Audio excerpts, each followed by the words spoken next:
अहमदनगर इकडनं आलेलो. माझं इकॉनॉमिकल स्टेट शिकण्यास एवढी नव्हती.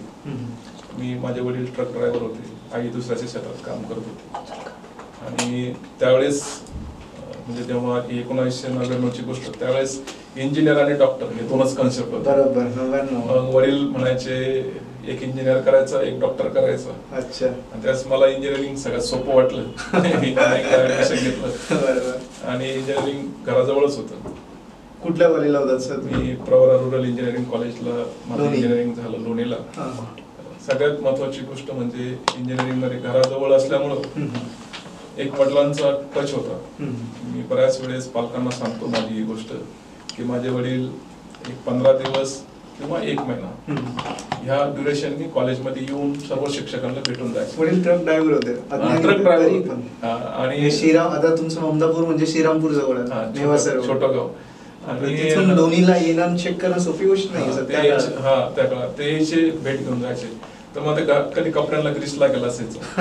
आता माझा छोटा भाऊ पण माझ्या बरोबर शिकायला होता. मग ते वडिलांना म्हणायचं, आम्हाला ऑकवर्ड फील व्हायचं, कारण आमच्या बरोबर सगळे OMS मुलं होते. बरोबर. महाराष्ट्र स्टेट एकदम श्रीमंत प्रवरा म्हटले की OMS, त्यावेळेस OMS खूप फॅड होतो प्रवरा. आम्हाला खूप ऑकवर्ड फील व्हायचं. मग वडील आम्हाला सांगता येऊन भेटून जायचे, शिक्षक सांगायचे वडील आले तेव्हा.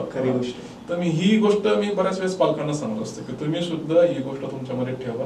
तुम्ही आताच्या पालकांची ही गरज आहे, त्यांनी महिनाभराने किंवा 15 दिवसांनी आपल्या मुलाची प्रगती काय ही जाणूनच घेतली पाहिजे.